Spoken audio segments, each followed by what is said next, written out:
All right. Well, hello, everyone, and welcome to a special Facebook Live. We're going to share today how to run a virtual summit with affiliates. For those of you maybe who've been living under a rock, virtual summits they're kind of all the rage today. Like, I feel like we'll talk about this as we go.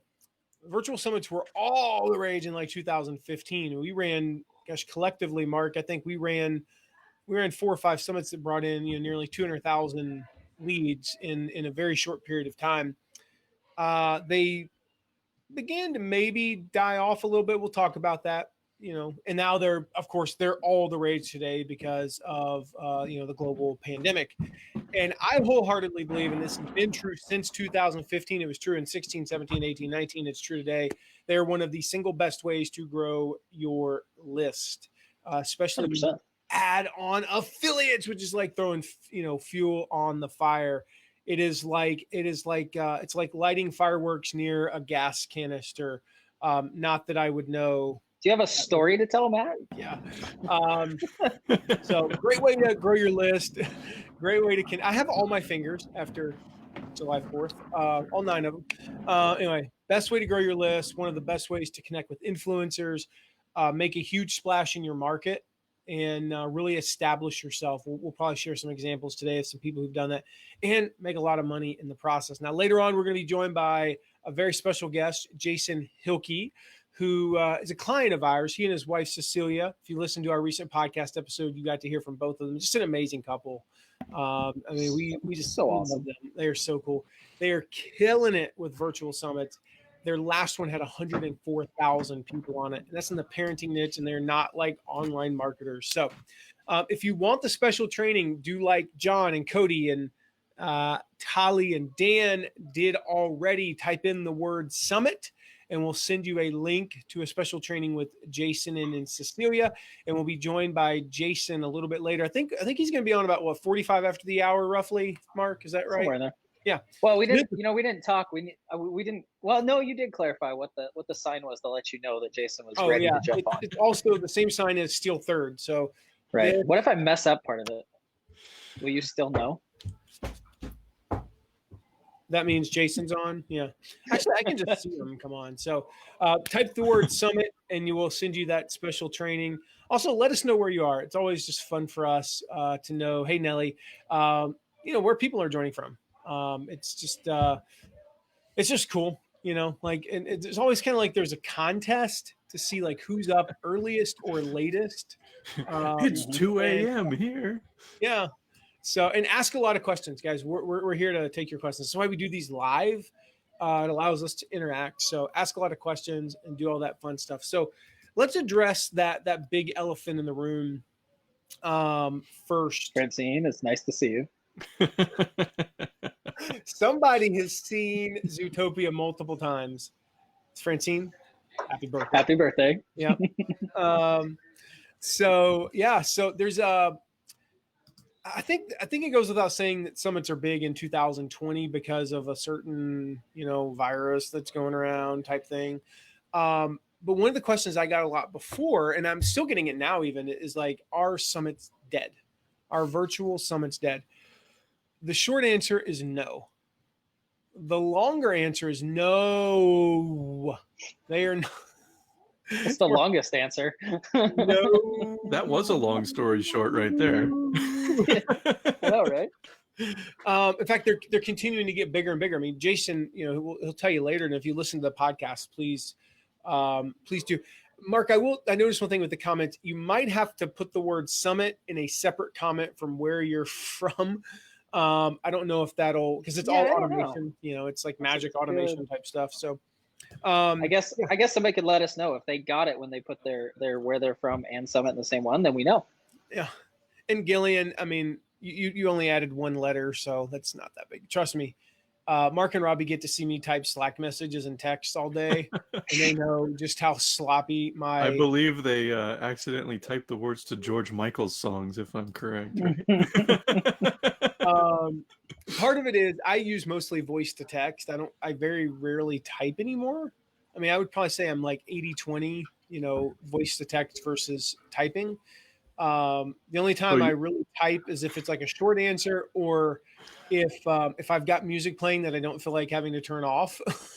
So you're actually voice to texting the George Michael songs. They're not Yeah. accidental? That's really impressive. Yeah. Well, and it's funny because every now and again I'll do voice to text and it will pick up like a lyric from a song. And so it's like just randomly, it's like, hey man, can you I Hit me, won't babe. back can you I won't back down, get that? You know, it's pretty funny. So I keep looking on Rosetta Stone for the Matt McWilliams translation so I can learn that language, and it's not there yet. hey, it's right up there with the Bill Blankshane translation, if you remember Bill. I do remember that. So quick story. We'll get into the Our Summit's Dead thing, which I've already sort of answered by saying it 3 different ways. No, and no. Bill Blankshane is a great guy. You guys should look him up. I don't know how to spell his last name. It's in my contacts, and I just type in Bill and it pulls him up. Bill B. But he would type the most like just gibberish stuff in Slack. I mean, it was hysterical. Like if he were typing, I'm just looking at a book that I have on my, so I'll pull up 80/20 sales and marketing. So if he were typing the words, the definitive guide to working less and making more, it would say something like, define Guido to kicking less. You might get that one right. Nad Marocking Masmuka. You know, it would just be like random letters in there. And sometimes you can work it like I can make out as the. Nad I can make out as and. Guido I might figure out as guide. But some of it would be like he would turn the word making into an 11-letter word. There are 5 additional letters in this thing. And there's no 2 consecutive letters in the word making that are next to each other where you get some context. There's like not even the ing are together. So anyway, that's Bill Blankshane. Bill, love you. You're amazing. You're fantastic. I'm sending him this clip from this replay. Yes. So then, just looking back, like in the past, few years, we've, over the last few years, 4 or 5 years, we've run summits. We've had clients like Jason and Cecilia run summits, 30, 40, 50, 104,000 people. And yet I keep hearing that question, are summits dead? Now, I think that stems from the fact that we're all marketers, at least on some level. We might not think, well, I'm a marketer. Well, you are if you're selling anything online. We're hyper aware of what's happening in our market. You say, well, everyone in my niche is running a summit, because you see a new summit announced every other day. To those people who are in that market, it seems like they're everywhere and they think that the market is saturated. To me, that's like saying, well, everybody is selling a widget. Well, yeah. I mean, it does kind of feel that way when you're in the market. The reality is, if you go to a local store, go to a Meijer or Walmart or a Target or whatever, most people there have never heard of a summit, let alone actually attend it. 99.9% of the entire population that's in your niche has probably never been to a summit. So they're not dead. They're not even close to dead. And so a little bit, we're going to share how to just like totally rock these online summits. But before that, I also want to share what not to do in your summit. And then I'm going to share a way here that you can get access to some training. You already know how to get access to that training. Do what Charlene just did. Do what Michael just did. Do what Nelly just did. John and Gillian did. Type in the word summit and we'll send you that link. Before that, guys, let's talk about what to do before your summit. And Mark, you're kind of our resident summit expert. And I'm very thirsty. So I'm like, seems like an equal distribution of labor. Yeah. So Mark runs things, Matt drinks water.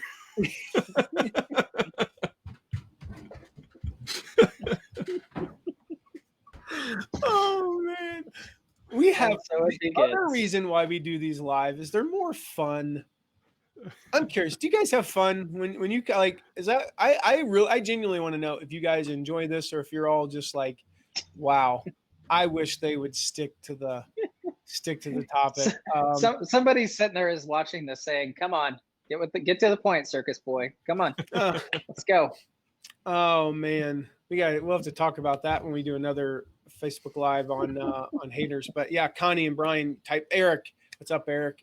Typed in the word summit. So you guys know what to do. We'll send you that training. So yeah, let us know in the comments if you guys are kind of enjoy when we go off the rails, so to speak. And I'm just curious because maybe it probably won't affect whether or not we do it, but we're just curious. So, let's talk about what to do before you plan your summit. And Mark, jump in here with, because I know you've been, Mark's run, I guess you run like 4 or 5 summits. I mean, you ran what was the world's longest? I was going to say, world record. Literally, record. Mark played a part in a Guinness Book of World Records summit. And I mean, gosh, we're talking hundreds of thousands. 100 hours. Hundreds of thousands of total leads, hundreds of thousands of dollars at least in sales that Mark's been responsible for just from virtual summits, not all the other stuff he's done. So before you plan your summit, though, I think this is the biggest thing, Mark, that I would say. You have to get clear on the purpose of the summit. And I don't mean like the purpose of our summit is to educate people about my market. I don't mean the purpose of my summit is, to have 20 speakers. That's not what I mean.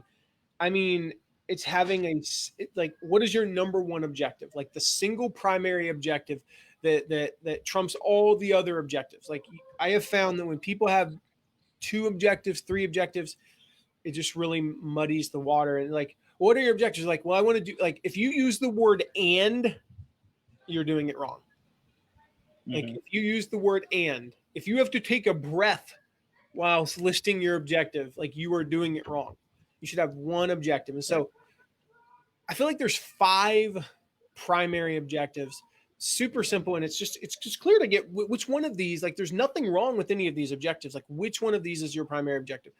List growth, impact on your community, making a splash in the market, connecting with influencers, or making money, basically selling, products from that. Well, I think that with that, maybe you're going to get to this, but I think the thing to clarify is the fact that even though one of these will be your focus, probably all 5 are going to happen. But what we've seen is when you try to have more than one, you start bouncing all over the place. You do. And you really don't do any of them very well. So that's the key. It's not a matter of, oh, well, if I say list growth, I'm not going to make any money. No, you should make money. Or, oh, I'm not going to connect with influencers. No, you should. Oh, and you will. But you really have to be you have to be focused, because otherwise, I mean, we had that with a client, Matt, once where we were running the summit and they weren't clear on it. And it caused some panicked emails and texts and calls. I know which one you're talking about too. Yeah, right.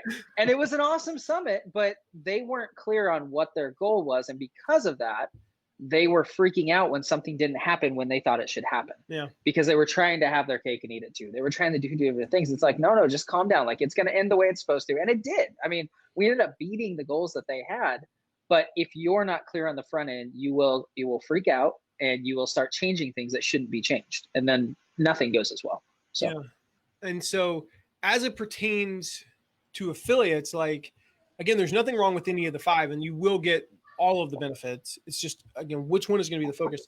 So if you think about like, if making money, I'm curious, like list growth, impact on the community, making a splash in the market, becoming kind of an influencer, connecting with influencers, or making money, which one of those would be your priority from your summit? So just type your answer.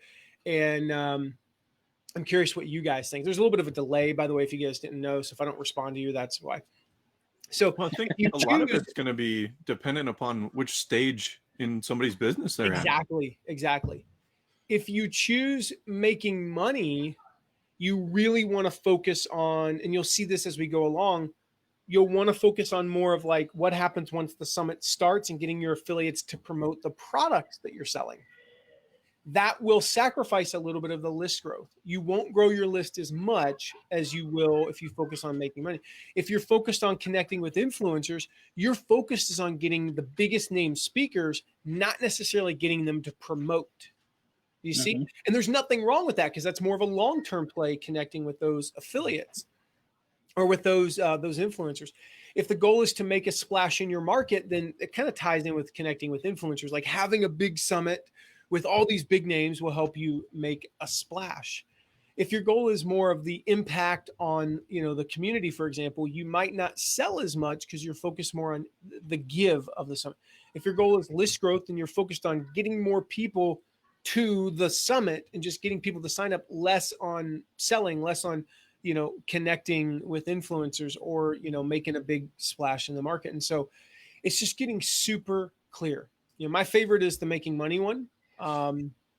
That's what we're going to focus a little bit more on today, is how to maximize sales. But again, there's certainly a correlation between list growth and sales. There's certainly a correlation between impact on the community and sales. But again, all of them are great reasons to run a summit. It's just a matter of which one is the priority for you.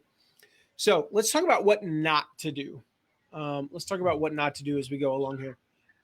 Mark, I know when we did our first virtual summit, I won't mention Chandler Bolt's name, a guy whose name rhymes with Bandler Cholt. This made me think of Chandler Lopez. Think of books as freedom units. We drove all 3 cars down here. I own this hotel. This is my hotel. Yeah. Should have worn my glasses today. So anyway, we didn't have a playbook. Like, we went into this completely blind. I remember the goal, I think the goal was 10,000 people. Yeah.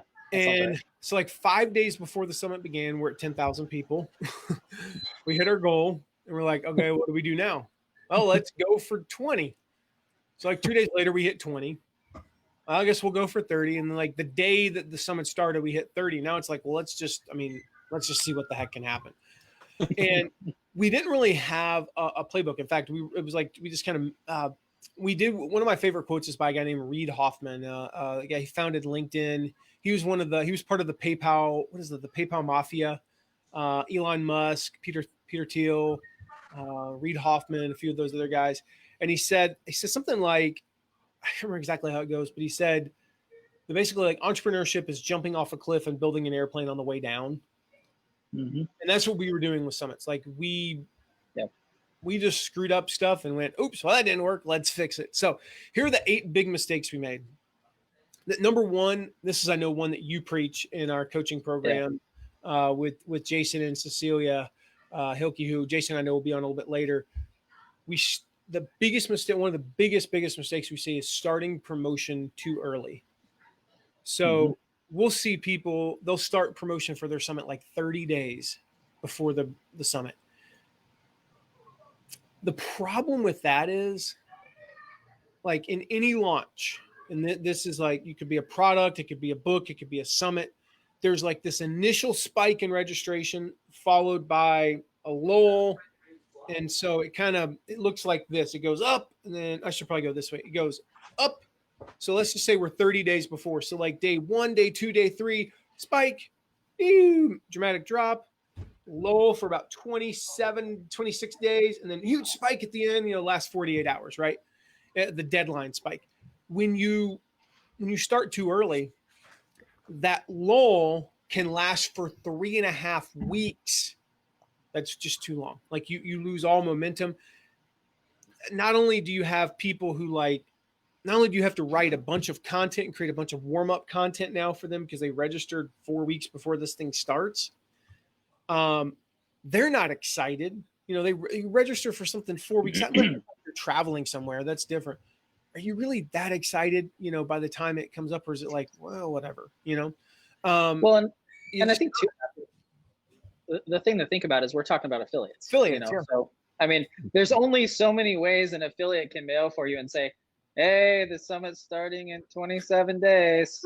Starting in 25 days. 25 days. So it's like, it changes it a little bit. I mean, I think it's valid even if you're not dealing with affiliates, but it's certainly valid if you're dealing with affiliates, because you have to think about them and what they're doing for their list and how they're promoting it. Because otherwise, I mean, you kind of handicap them. I mean, they won't promote anymore for you. You'll get closer and it's like, I'm not sending another email. I said the summit was starting in so many days, like 6 times. I don't know what else to say. So that's the thing to think about and realize as we're talking about this too, is really focusing on those on those affiliates, and realizing that this is different than a PLC launch where there's 3 videos and a webinar. There is a summit. That's what there is. So. Got an eyelash in my eye. That's fun. Yeah. So, I mean, so 2 things there with that. Number one, like you just said, Mark, the affiliates just, I mean, you cannot keep them excited for that long. It's impossible. And so they see that lull in, in signups. And so they just move on to other stuff. And then there's a lot of research that shows the farther before something that someone registers, the less likely they are to actually show up. And so that's true in online summit world. In a perfect world, you would be able to run your entire promotion 48 hours before it starts and not a day before. We don't live in a perfect world. There's other factors involved. So we kind of found the middle ground that we'll share in just a second. But like the farther out that they register, the less likely they are to show up. And you want people to show up live. Yes, you'll have the replays. Yes, you'll have the VIP access and things like that, as we'll talk about. But you want people to show up live. And so what we found was the middle ground for how you set up a summit. We call it the 7-10-4 formula. It's trademarked, by the way. So we'll there at the end. And basically what that means is you got 7 days of promotion. So we start promoting 7 days before. You can start teasing it to your list beforehand. That's great. And so can other people. But 7 days is pretty much the maximum amount of time you want to start before.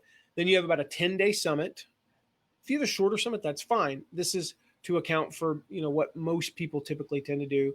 So about 7 days promotion, 10 days of summit, and then 4 days afterwards where you're directly selling whatever it is you're trying to sell. 7-10-4 could very well turn into, 6-9-5, and it would be totally fine. But try not to break the formula too much. Don't add to the 7 and don't add to the 10. And you can probably add like a day to the 4. So just to give you some, less is always better. But we found that if you go inside of like 5 days before, then you're cutting it kind of close with people who may only get out like 1 or 2 emails, things like that. Being able to get them to, add in an extra email if they only plan on mailing twice. So that's what we found is 7-10-4. So mistake number 1 is starting promotion too early. Mistake number 2 goes back to what we talked about earlier, not focusing on your number 1 purpose. We kind of hammered that one home earlier. When you don't focus on your number 1 purpose from the beginning,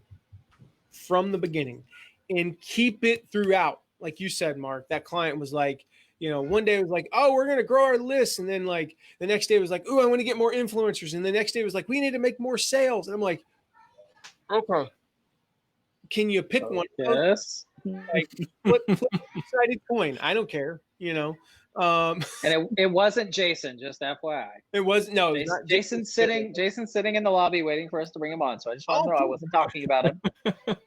And he could jump on now. We can jump him on, or if he wants. But basically, what happens is that just leads to confusion. It leads to total chaos.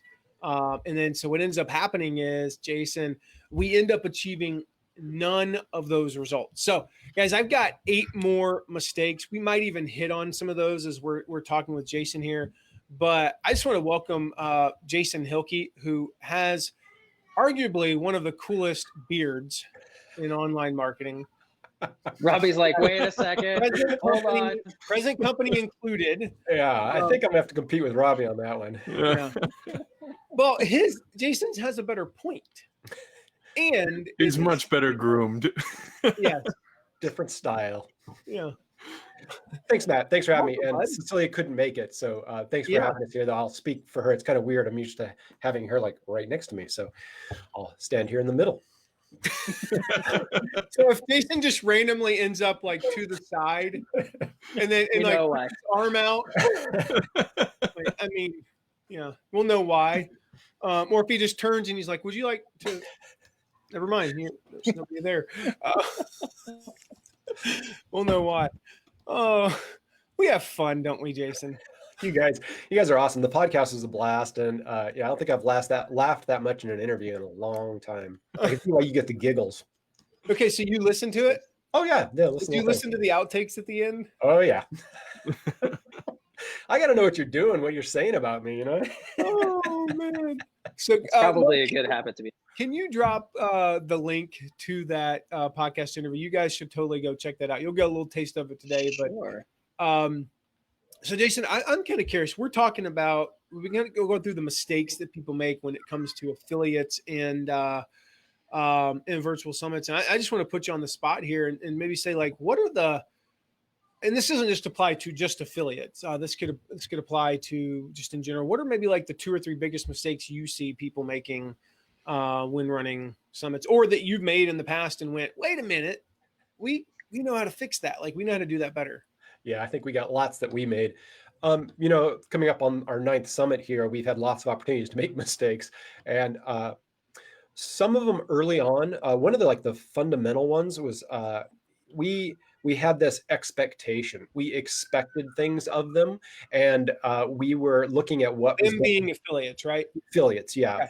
And we weren't looking at what benefits them. We were just looking at ourselves. You know what I mean? We were, I mean, it's a little embarrassing to say. It was almost like a selfish kind of way we approached it. It's like, how can they make our summit better, is kind of like the ugly truth that was behind it. Like, that's not what we were saying, but that's kind of like truly where we were coming from.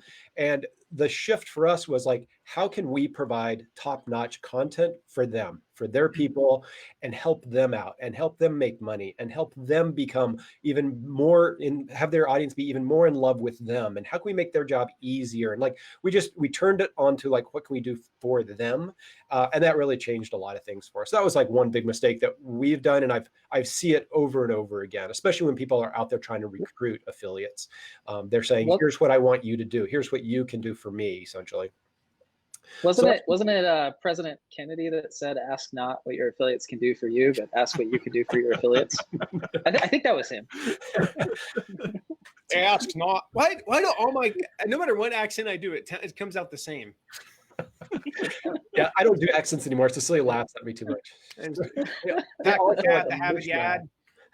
the only thing I can say with the Boston accent. Like, anything else just comes out, I sound like Sean Connery. It's weird. The other, you want me to give you any other? Yeah, go ahead. Yeah, you'll have to tell me when to stop, because I mean, we've got plenty of mistakes that we've made. Number one. I've only got 8. I'm on our list here today. I've only got 8 to share. So, well, okay. So one of the others is we made things too complicated for our affiliates in the past, and we didn't just really simplify. Like, we were like, go over here to get your affiliate link, go over here to get this, go here to get your images, go over here to get your swipe copy, and then the next swipe copy you get over here, and then go check out this email, and like, we're gonna mail you the swipe copy for day 4.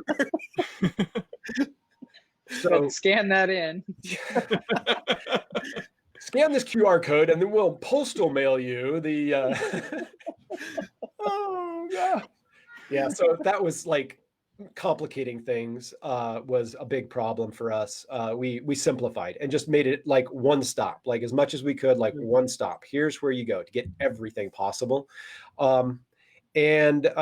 You know, I think the other one was just not building the relationship with them. And you guys really have helped me even understand that even more, is like building that relationship, and it not just being a list of people that I'm getting the email out to, you know, and like, here's the stuff you need to do, or here's this next thing, but like fostering that relationship. Like, that's Mary, and that's John, and, you know, there's Lynetta, and there's like, you know, all these people that we have a relationship with, and talking to them and writing the emails to them, not to a group. I mean, general email marketing there, but like, it really was evident to me, like, I realized, like, yeah, the list may be, you know, however big, it's worth me taking the time to be really personal with them. And if I can get on a call with them, even better. But personalizing it has been really important, I think, because that, again, serves them. How can we serve them the best?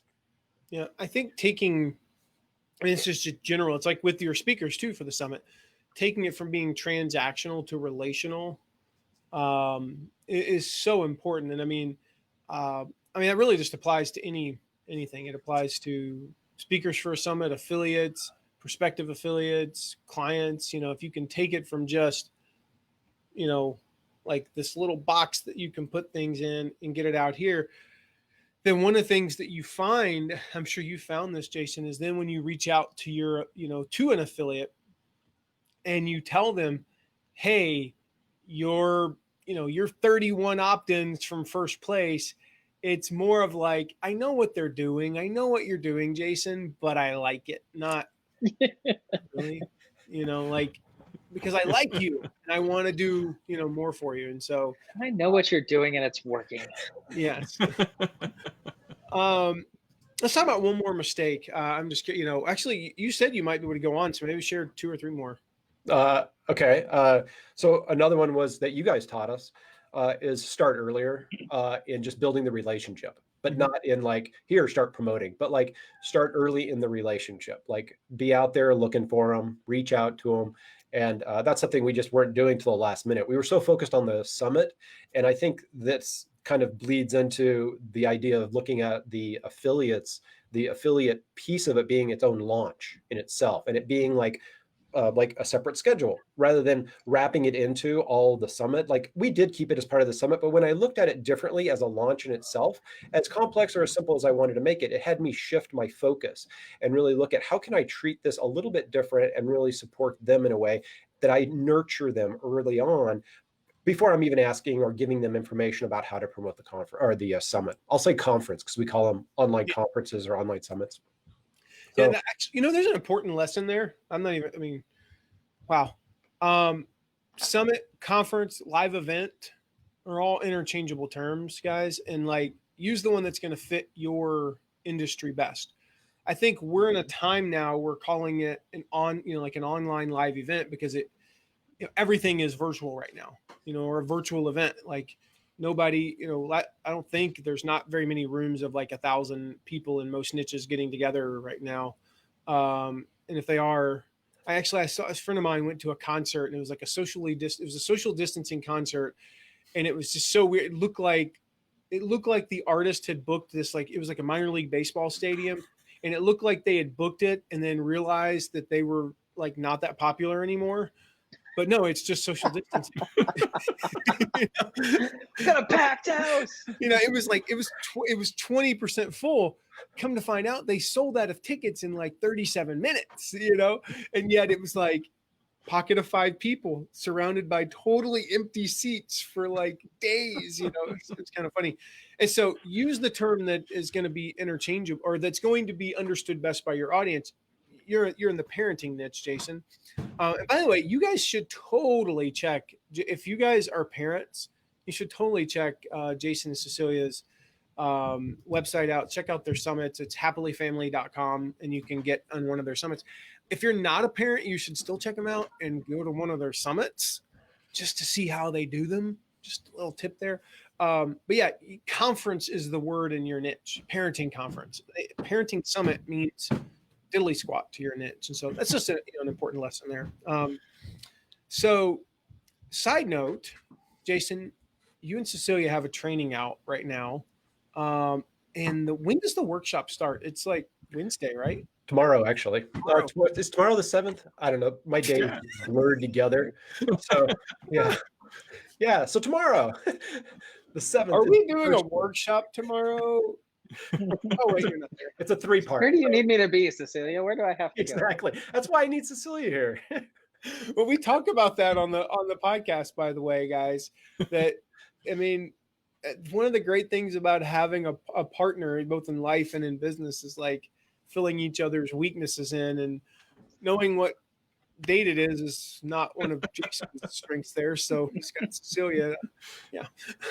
She's got lots of holes to fill in my gaps. I got lots of gaps. So she's got her job cut out for her. But yeah, so it starts, the first workshop is the 7th. We have a three-part workshop, and we'll have replays for people that can't make it live. But if they're live, we're interacting with people and answering their questions as part of it, of how we do virtual summits and how they can do them themselves.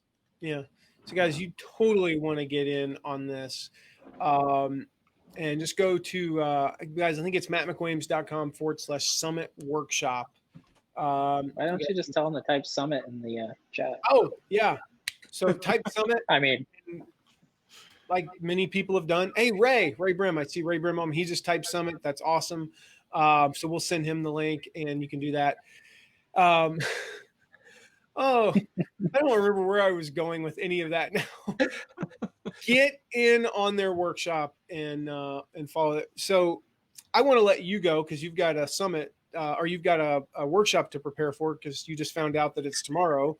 Apparently, maybe soon I should work on that. No. So no, guys, 24 hours less than I thought I did. We're joking. Jason and Cecilia are like so organized. It's all Cecilia for the record, but no, they are so organized and so like on point with stuff. And they're going to blow you away in this workshop. So, guys, get registered. I mean, that's simply all I can say there is just, type the word summit. We'll send you the link and make sure you guys attend. So when they come, Jason, is there anything that they should do between now and then? We'll finish with this. Between now and then to get a little leg up or prepare for tomorrow and what you guys have in this workshop?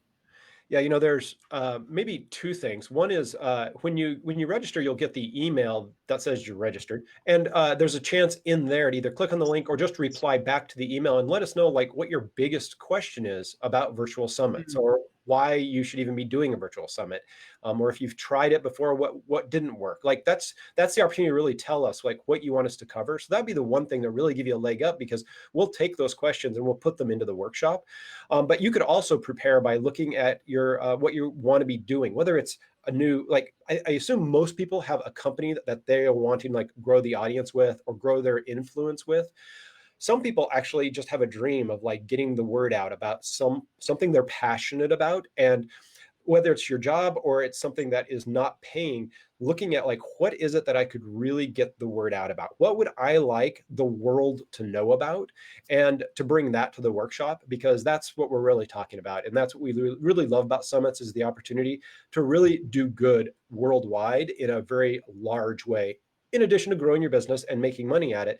But it's really like, we found that to be the biggest deal. I mean, that's why we're in the world of parenting. And that's what we love about summits is we get that word out about parenting worldwide. Love it, man. Well, I can't wait. I'm excited for you guys. So you won't see me, but I will see you tomorrow. Hopefully you'll see me. Apparently I need that in my calendar. I guess Cecilia's probably put it in my calendar. We'll remind you after this. I'll send you a note in Slack and remind you that just we'll message Cecilia and tell her to remember to wake you up on time. Put on pants. Right. Well, we don't really need pants, but but I do want to say real fast is that you guys have been so instrumental in taking our summit to another level in supporting us in how to work with affiliates. And that's been the big game changer for us recently. And that's the thing that we're so thankful for you guys about. And I would just make sure that other people know, because I really want to put the credit where credit's due about how we work with affiliates now. And the real difference it's made in our business is like really taking us to a whole nother place. So thank you to you for all that your team has done in helping us. Man, love it. No, thank you. It's been awesome working with you guys. I mean, thanks, Jason. You guys are fun. I mean, it's a whole lot. We got great clients. We really do. Like all of our clients are just. I think it's just fun to work with people that have a sense of humor and, they get things done. Like we don't have to remind them to do stuff. That's a good part. They take action, but also that they're just fun people, and good people. I'm glad you added they get stuff done. Because I was sitting there thinking, it almost sounds like one of those backhanded comments or compliments where you're like, you guys are fun. I couldn't think of anything else to say. And they're really, really good at summits. 104,000 people on their last summit. I think the getting stuff done part was just implied. Right. I think that was implied. So you guys are rock stars. Can't wait to attend this workshop with everyone else who is typing the word summit. So Jason, thank you so much, brother. Thank you, guys. It's like a combination of buddy and brother, so it came out buddy. Brother. All right, brother. Thanks, butter. Thanks, individual. Oh, wow. Individual. Jason's awesome. Cecilia's even better. And if he were still on, I would have said that with him still on. So, all right, let's finish up with some of these mistakes. We heard, we kind of touched on this one a little bit in multiple ways. The third biggest mistake, as we talked about earlier, number one was just starting promotion too early. Number two was not focusing on that number one purpose that we talked about. Number three, not engaging your opt-ins, so the people who registered for the summit prior to the summit. So we talked about the 7-10-4. If you missed that, just go back and watch it. We don't want them registering, 3 weeks before, but even if they register 5, 6, 7 days before, we still want to engage them. And so what happens, even if they register 5 days early, like, woohoo, I'm coming to the summit. And then like, oh man, we need sound effects. Where's our cricket sound effect? Choo, choo, choo. What does a cricket sound like? Chirp, chirp, chirp, chirp, Chirp, chirp, chirp, chirp. chirp. And then you wonder why nobody shows up. If you don't engage opt-ins early and often, they aren't going to show up. They are not going to show up. You got to have constant communication. So one of the things that Jason and Cecilia will talk about in this workshop is some of that, like, how, like what to actually do. Hint, a lot of it is stuff that Mark taught them. I mean, for those of you who don't know, Mark's our head coach. That's why he's got the hat on. And the whistle. It says coach. It says coach right here on the back. Does it really? Yeah. Oh. But I might add it now. Oh, so he's our head coach and your affiliate launch coach. If you're interested, by the way, in being a client like Jason and Cecilia, just go to the URL that Mark or Robbie will drop in the chat there. It's youraffiliatelaunchcoach.com/apply. You can click on that. There's an application. Fill that application out. As we talked about last week, not everybody gets approved, but we'll set up a free coaching call with you and see if you might be a good fit for the program. And even if you're not, you'll get some free coaching. So, and that'll totally rock. So check out that link if you're interested in learning, what our clients are learning as clients of Your Affiliate Launch Coach, because they are they're doing some amazing things, not just Jason and Cecilia, but our others as well. So mistake number 4, again, we just talked about not engaging the opt-ins prior to the summit. Mistake number 4 is specifically an affiliate one, and it's running your affiliate contest just like a product launch. Jason said something that was very true, that a summit is kind of like your PLC, your pre-launch content, and then you sell the product. Totally true. Not true with affiliate contests. So if you look at like a product launch, you inherently have more opportunities to get affiliates involved. You've got like a PDF, and then you've got video 1, video 2, video 3, webinar, live stream, boom, boom, boom. You got like 5, 7, 10 things. In fact, what we did a study a while back, and we studied what was the difference between 6-figure and 7-figure launches, and what was the difference between 7-figure and 8-figure launches. The number one difference between both groups was entry points. How many points can someone enter the launch? If you only have 3 entry points, you're probably going to do a 6-figure launch. You got 4, 5, or 6, you're probably going to do a 7-figure launch. You got 10, 11, 12, you might be able to do an 8-figure launch. Now, of course, you got to have the other factors as well, but it was like, what took a launch from, 500,000 to $1 million entry points? What took a launch from 6 million to 11 million entry points? With a summit, Mark said it earlier, there are only so many ways you can continually say, the summit is coming up. The summit is coming up. The summit is coming up. Now, one thing we do teach our clients, there's some nuance there that we talk about. We don't have time to get into today.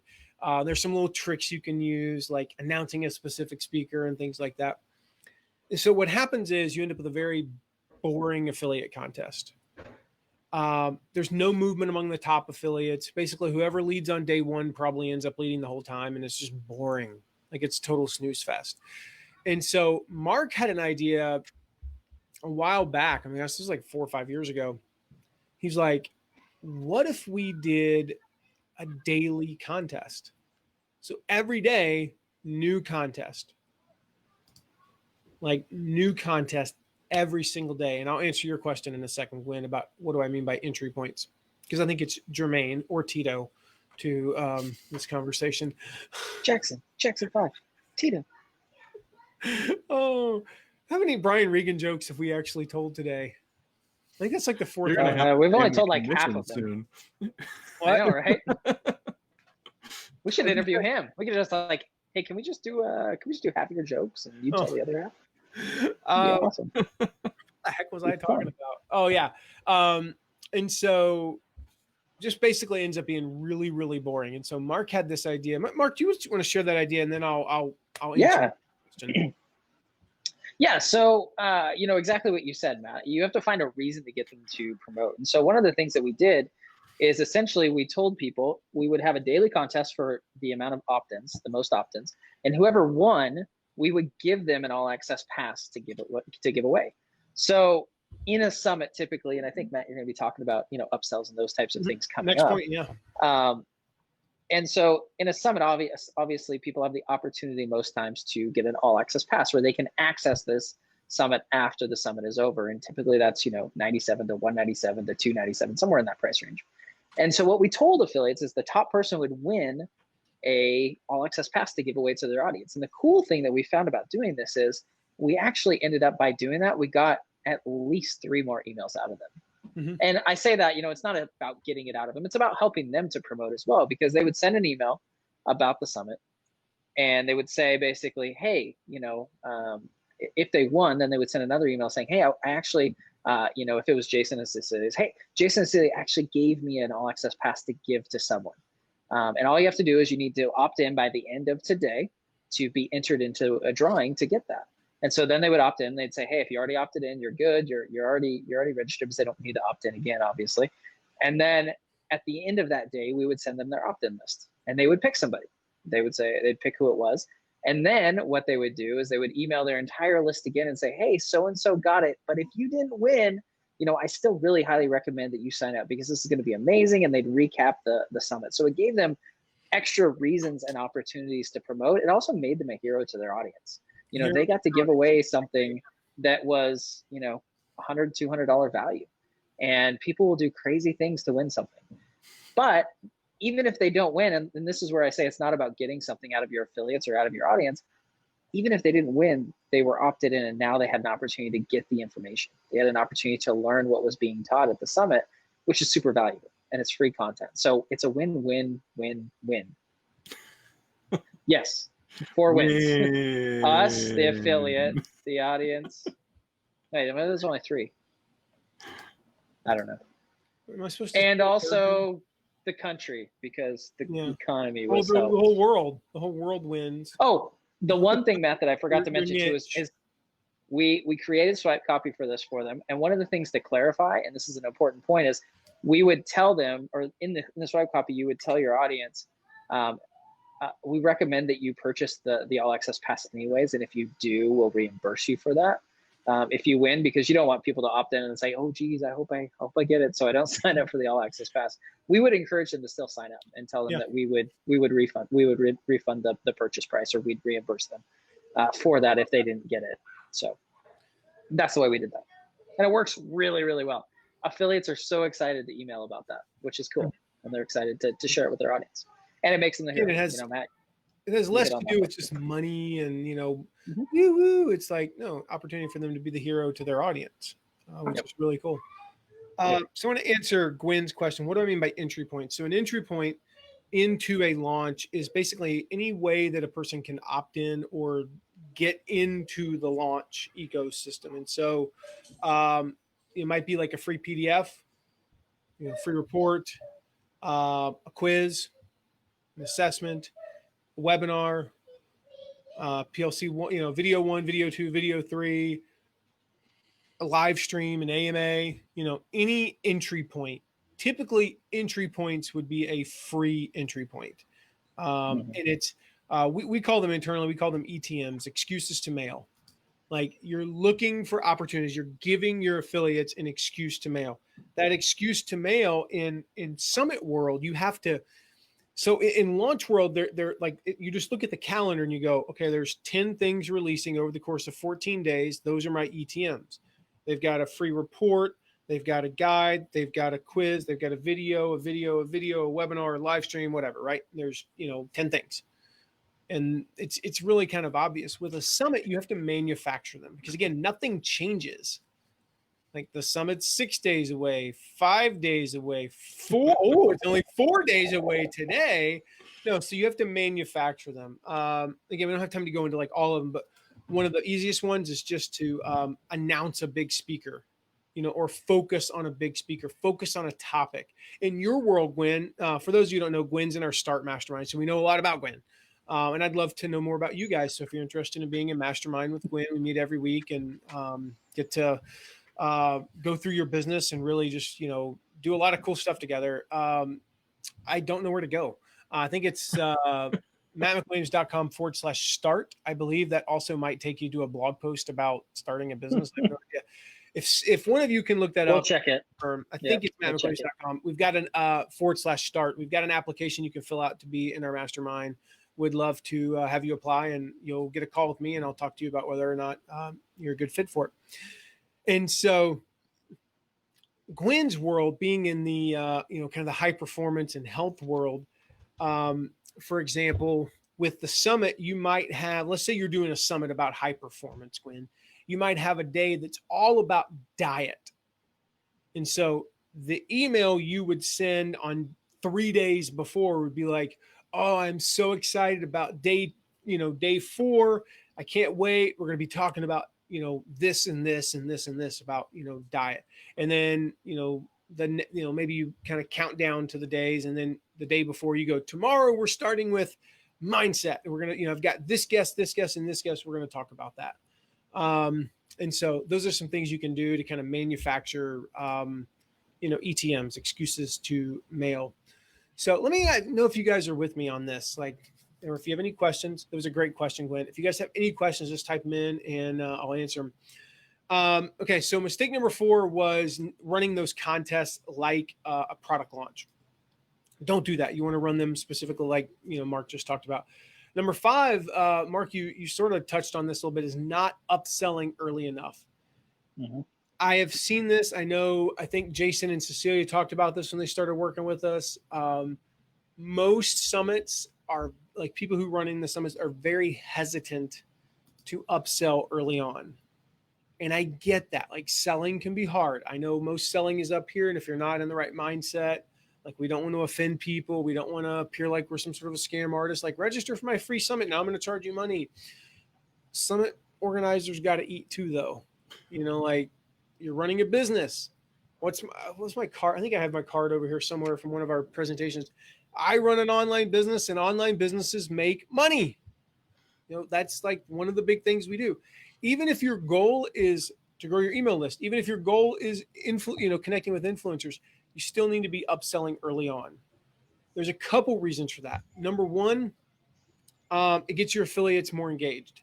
If they send an email, 500 people register for the summit, and 50 of them actually buy something. Let's just say it costs $50. What's the math on that? 2,500. If you're going, halvesies with your affiliates, 50% commission, and your affiliate sees, I've got $1,250, they are infinitely more likely to mail than if they have $0. Mm-hmm. Like, hey, do you want to keep mailing even though you're not making any money? No, I'll pass. So that's number 1.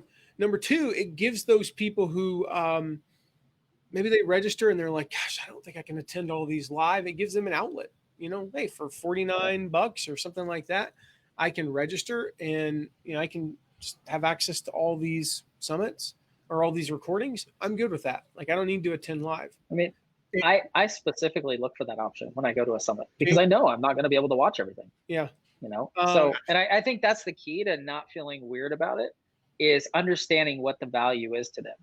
Understanding that, hey, you're actually offering a very separate thing from the free content of the summit. You're offering lifetime access. You're offering, on-demand access. You're offering whatever else it is. A lot of times people add like the, the recordings or the audio or the transcripts, or, there's all sorts of things you can add there. And it's actually a complete different product. And I think that's the thing that people forget. It's like, oh, I'm just selling access to what they can get for free. No, actually, it's very different. And I think that's the key to not feeling weird about it, is really honing in on that. And that's something Jason and Cecilia are going to cover in the workshop as well. It's kind of like why that all makes sense. So we won't go into that. But I will say, Mark, to your point, you have to remember there's 2 types of people in the world. I don't know what Jeff Walker said, though. There's 2 types of people in the world. People who think there's 2 types of people in the world, and people who don't. No, there's 2 types of people in the world. People who have more time than money, and people who have more money than time. Yep. People have more time, and with any purchase, that can change. For instance, when it's a book, I have more money than time. When it's a car, I might have more time than money. Like, in all seriousness, like that's, if you think about how long do you hover over the cursor on Amazon to buy a book? What, like 12 seconds? Right. With a car, like, no, I test drive it, take it to the mechanic, like I look under the engine, like I know what I'm doing. So maybe I can negotiate it down. We negotiate, we walk away, we come back. I mean, that's like our last car. I remember specifically, I told him the price, and we waited almost 30 days. And I remember the phone call. He was like, dude, he's like, my boss, he's like, can you go up $250? I mean, it was like, what, 1% or whatever. It's like, nope, we're sitting in our budget. He goes, can you sign the paperwork tonight? And I was like, yep, I'll be there in 30 minutes. And like, it's a different process. And so just remember, there's, people have more time than money. They will spend 100 hours on YouTube to save $37. They make 35 cents an hour. Okay, I've been there. I mean, literally, I remember when I still lived with my mom when I was in my early 20s, and I would spend like 3 consecutive days beating my head against a wall to try to get like a landing page to work. This is in 2002. We didn't have ClickFunnels and lead pages and stuff back then. I'm like hand coding this stuff, trying to figure it out. I could have paid somebody $35. Here's the problem. I didn't have $35. I was literally the definition of dead broke. I lived off of Totino's pizzas and chicken pot pies. Taco Bell was what I went to when I got a check from a client. When I say check from a client, I mean like a $200 check from a client. I'm like, bam, I'm even getting a drink tonight. I mean, like, I know what that's like, but we have to remember there are people who have more money than time. And they look at it and go, 10 days, I got to be there for 3 hours a day. Oh, I can pay $49. Boom, done, over and done with. So make sure you are upselling early and often without being annoying. There's a fine line there. All right, so mistake number 6, getting only the big name speakers. The problem with getting the big name speakers only is that they often don't promote. That's fine. That is totally fine. What the old saying, like, if a tree falls in the forest, does it make a sound? I don't know. Does it? Well, the same is true for online summits. And so you can have the greatest lineup. You can have Tony Robbins, Brendan Burchard, Eric Thomas. Like, you can have a great lineup. If no one's promoting it, though, it's totally useless unless your number one priority, going back to that, is connecting with influencers. And so I have another formula. If you remember the 7-10-4 formula, I saw that JT put it in the comment. So if you missed that, you can go back and look at that. It's the 10-80-10 formula. 10-80-10. What the 10-80-10 formula says is basically 80% of your speakers should be promoting at a big level. They're probably not like the top names in your industry, and they're not like tiny. They have a list of, depending upon the niche, it might be 5,000 people. It might be upwards of 100,000 people. It depends on where you're at with your business and your niche. But they'll have,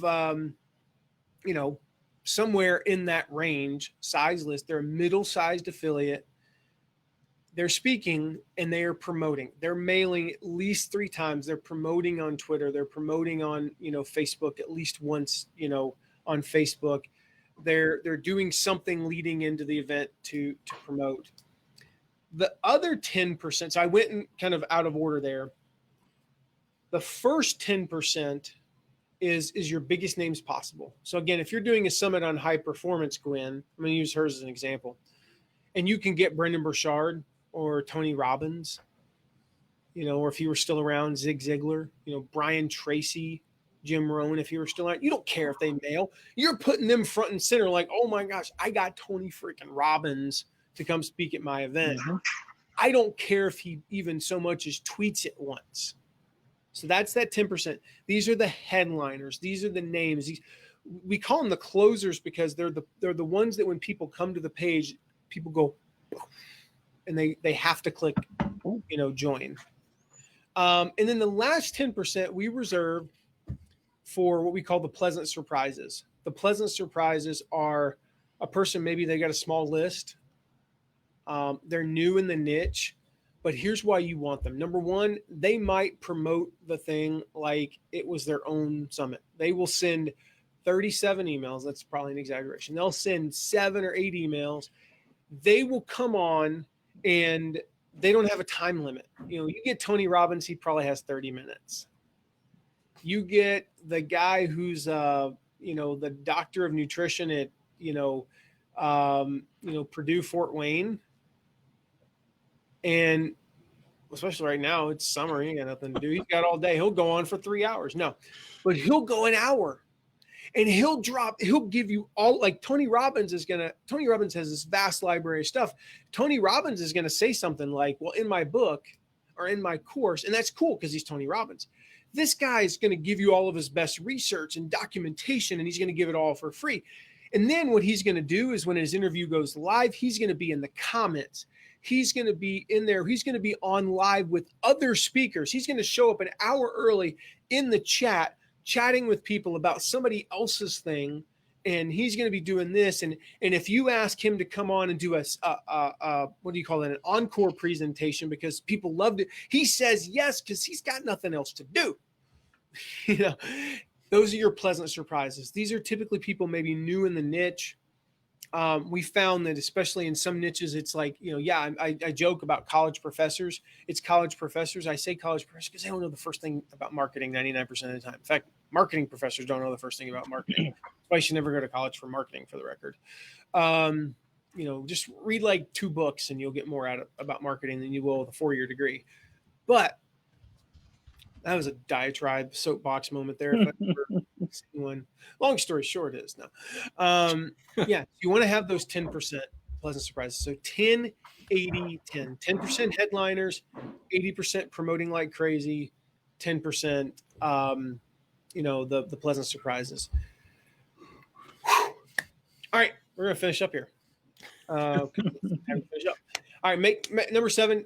Jason and Cecilia really, or Jason, because Cecilia wasn't on, really hammered this one home. Big mistake, not making it clear that promotion is expected and when it's expected.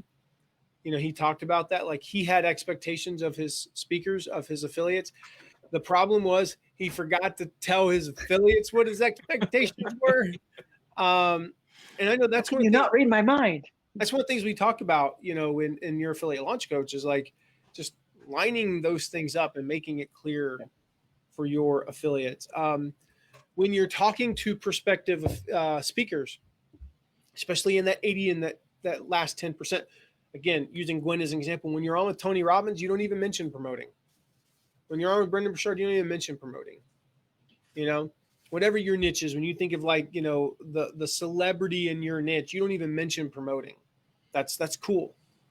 But when you're on with that other 80%, you make it clear. And if they say, I can't promote, you have to be willing to say that promotion is required to be a speaker at this event. Well, is Tony Robbins mailing? Well, no, he's Tony Robbins. You can literally just say that he's Tony Robbins. I personally would not be offended.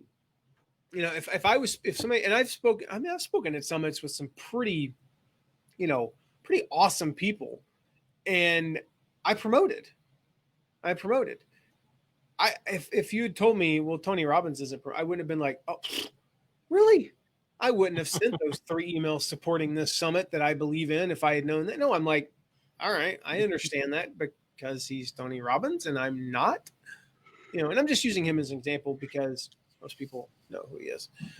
So make it clear what you expect and when you expect them to promote it. And then last mistake, Jason touched on this really well, not using the summit as pre-launch content, and so typically, as we talked about earlier, we kind of have that pre-launch. So you've got like an ebook, a video series, a webinar, and then you've got the open cart, sales funnel stuff.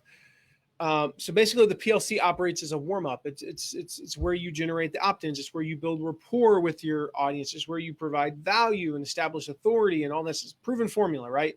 It's like a proven launch formula. It's like a product launch formula, like an acronym for that, like PLF or something. I don't know. But if you think about it, like this is what a summit does. A summit does the same thing. It builds rapport. You know, you're on, let's say you go 10 days, 2 hours a day. That is 20 hours in front of a camera developing rapport with people. You got value, you know, like you're getting, whether it's the 10, the 80, or the 10, like these people are delivering massive value.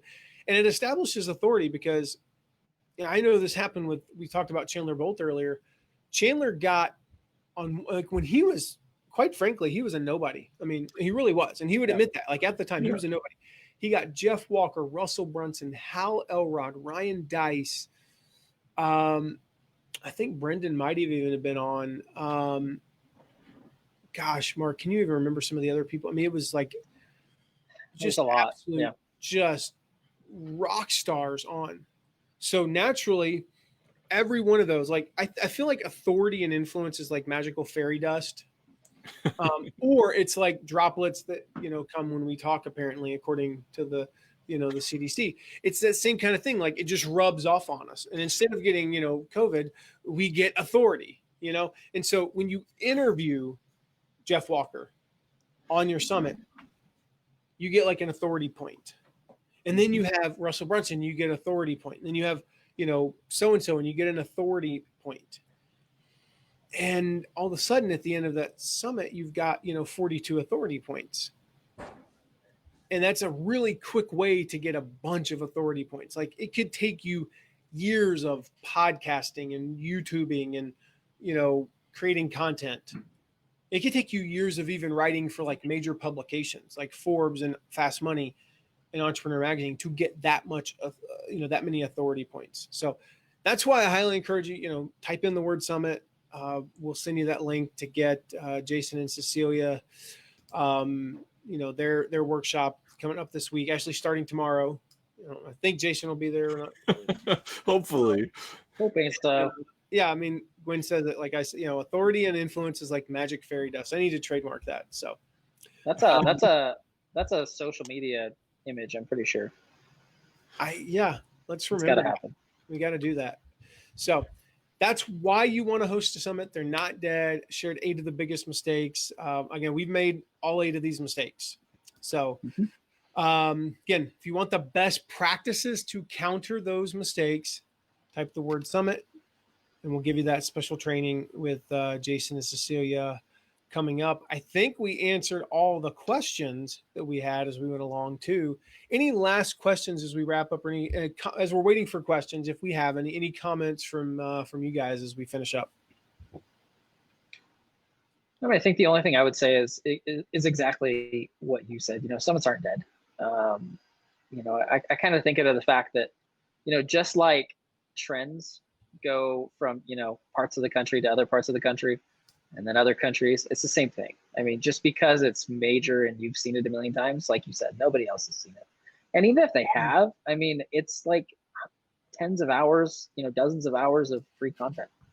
And it's valuable. You know, as long as it's valuable content, people will show up, like they'll come. And, you know, your affiliates can make a massive difference in how many people show up and come. So, yeah.